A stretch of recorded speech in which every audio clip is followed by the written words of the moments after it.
Era kejayaan dimulai 1983. Oleh Morning Cloud. Bagian 8.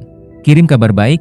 Bawa kabar gembira. Bai Hao meminta beberapa pakaian, dan saat staf hotel Baiyun hendak pergi, Jeff Haas berkata, "Saya telah mengundang beberapa pengacara dari Hong Kong. Tolong siapkan satu kamar twin untuk mereka. Mereka kemungkinan tiba sekitar tengah hari besok." Setelah manajer kamar pergi, Bai Hao berkata pada Jeff Haas, "Sekarang yang bisa kita lakukan hanyalah menunggu.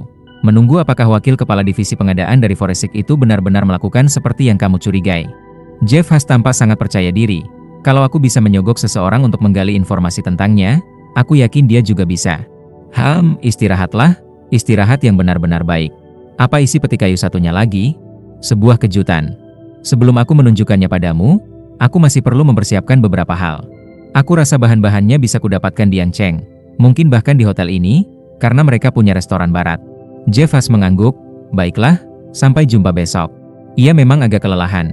Delegasi dari negara Asia terlalu antusias, dan mereka memperkenalkan begitu banyak produk sehingga saat kembali ke hotel, pikirannya terasa mati rasa. Bai Hao pun kembali ke kamarnya. Kamar ini sangat mahal. Suite di lantai paling atas bahkan lebih mahal lagi, dan hanya menerima sertifikat devisa atau mata uang asing. Dengan membayar dalam dolar AS, suite itu berharga $18 per malam. Bai Hao mendengar bahwa saat hotel ini pertama dibuka, tarifnya hanya 5 yuan, dan itu dalam mata uang Xia. Kupon sarapan dulunya hanya 0,5 yuan, sekarang sudah naik jadi 1,2 yuan. Menurut pandangan Bai Hao, fasilitas di kamar ini paling-paling setara dengan hotel bintang 3 sebelum ia bereinkarnasi. Itu pun hanya bintang 3 yang agak bagus, meski ini adalah sebuah suite. Ia mengangkat telepon di atas meja dalam suite lalu berjalan ke balkon. Ini adalah lantai teratas. Dari balkon, ia bisa melihat seluruh pemandangan malam kota Yangcheng. Bai Hao menenangkan dirinya, menyesap seteguk teh, lalu mengangkat telepon. Sudah waktunya menelepon ke rumah. Ia sendirian di luar sana, dan tidak tahu apakah ayah angkatnya, Zhang Jiangwo, sedang khawatir. Sebelum berangkat, Zhang Jiangwo telah memberitahunya, jika terjadi sesuatu yang mendesak, kirim telegram. Kalau benar-benar darurat, cobalah telepon jarak jauh. Salah satu saluran telepon ada di pabrik, yang lainnya di fasilitas air bersih di dekat kawasan perumahan kesejahteraan. Bai Hao mengangkat telepon, namun tiba-tiba sadar bahwa ia tidak tahu cara menelepon. Zhang Jiangwo tidak pernah memberinya nomor telepon, hanya menyuruhnya mencoba menghubungi dua tempat itu. Dalam kebingungan, Bai Hao menelepon ke resepsionis hotel. Dalam kehidupan sebelumnya, Bai Hao belum pernah melakukan panggilan jarak jauh yang serumit ini. Dengan panduan dari petugas resepsionis, ia mulai mencoba. "Ini sambungan jarak jauh Yangcheng, ya? Ya, mau sambung kemana?" Bai Hao merasa kagum dengan sistem sambungan manual kuno ini. Ia berkata, "Saya ingin menelepon ke pinggiran barat kota Jingzhou, Provinsi Qinzhou." Ia menyebutkan nama pabriknya, tapi operator bertanya dengan sangat rinci, "Anda ingin bicara dengan siapa? Anda menelepon dari mana?" Bai Hao hanya bisa menjawab, "Saya mencari Zhang Jiangwo. Saya menelepon dari kamar 3302 Hotel Baiyun di Yangcheng. Nama saya Bai Hao, saya anak dari Zhang Jiangwo." Petugas perempuan di pusat sambungan sangat teliti. Ia bertanya lagi, "Itu Sang dengan radikal panah? Dan Jiangwo seperti dalam kata, membangun negara?" "Ya, benar." Sambungan manual memakan waktu penuh 2 menit sebelum berhasil terhubung. Namun operator dengan ramah memberitahu Bai Hao bahwa biaya baru akan dihitung setelah sambungan terhubung. 2 yuan per menit. 2 yuan. 2 yuan bisa membeli 1 keranjang penuh roti wijen. Harga itu membuat Bai Hao terkejut. Pantas saja ayah angkatnya menyuruh kirim telegram saja kecuali benar-benar darurat. Di sisi lain, setelah selesai memasak untuk 4 anak di rumah, Zhang Jiangwo kembali ke pabrik.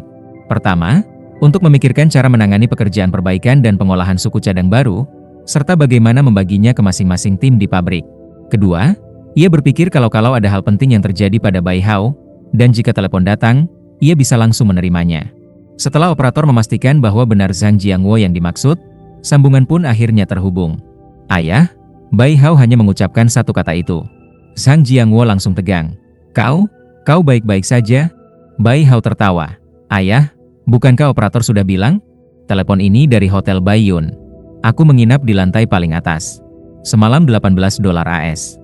Selama pameran dagang, mereka hanya menerima mata uang asing dan kupon, tidak menerima yuan Xia. Ayah, masalah 700 yuan itu sudah kuselesaikan." Zhang Jiangwo menghela napas panjang. "Kalau sudah beres, bagus. Tapi kamu menginap di tempat semahal Hotel Baiyun, uang $18 itu dari mana?"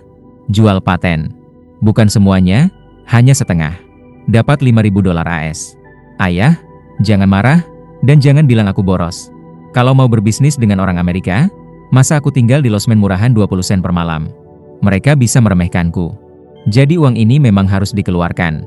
Zhang Jiangwo tidak sepenuhnya mengerti, tapi penjelasan Bai Hao tampaknya masuk akal. Jadi ia tidak bertanya lebih lanjut. Bai Hao melanjutkan, "Ayah, ada kabar bagus, pemanggang roti itu, sepertinya kita akan dapat pesanan 5.000 unit. Mungkin mendesak, mereka ingin dalam sebulan sudah diproduksi dan dikirim ke Amerika. Bisa kita tangani?" Biar kupikir." Setelah mempertimbangkan dengan serius, Zhang Jiangwo menjawab, "Kalau 5.000 unit, kita bisa buat cetakan untuk casingnya dan pakai stamping sekali tekan. Lalu pekerja menyempurnakan sisanya secara manual. Kawat pemanas bisa dililit secara manual, tidak masalah. Untuk wajan kecil, saya pikir bisa dialihdayakan ke pabrik Paman Daxiong. Kalau pembeli Amerika membayar tinggi, kita bisa pakai aluminium cetak tekan yang dilapisi, cepat dan bagus. Jadi, 5.000 unit bisa dikerjakan?" Setelah berpikir lagi, Zhang Jiangwo menjawab, "Bisa. Dalam sebulan selesai. Kalau ditambah 1.000 alat pembuat wafel, bisa juga. Kita kerjasama dengan pabrik Paman Daxiong. Saya perkirakan bisa menambah 30% beban kerja dan tetap selesai dalam sebulan. Kalau jumlahnya 2 kali lipat, tinggal beri bonus dan atur lembur." Bai Hao kini punya gambaran. Ia mulai paham kapasitas produksi maksimal pabrik kecil ayah angkatnya. "Ayah, kalau ada apa-apa, langsung telepon ke Hotel Baiyun di Yangcheng. Kalau pabrik tidak mau tanggung biaya panggilan, bilang ke operator aku yang bayar." "Aku sudah tanya, boleh. Jaga dirimu baik-baik, jangan." Zhang Jiangwo awalnya ingin berkata, "Jangan terlalu hemat," karena ada pepatah, hemat di rumah, boros di jalan. Tapi ia teringat Bai Hao tinggal di hotel $18 semalam, jadi nasihat itu tidak relevan.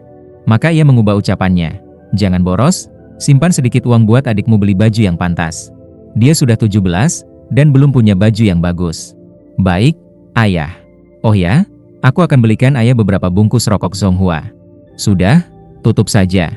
Telepon jarak jauh mahal," kata Zhang Jiangwo, dan sebelum Bai Hao sempat merespons, ia langsung menutup sambungan. 5.000 unit. Senyum puas muncul di wajah Zhang Jiangwo. Ia meminjam sepeda dari pabrik, ia harus bicara dengan Hao Tai.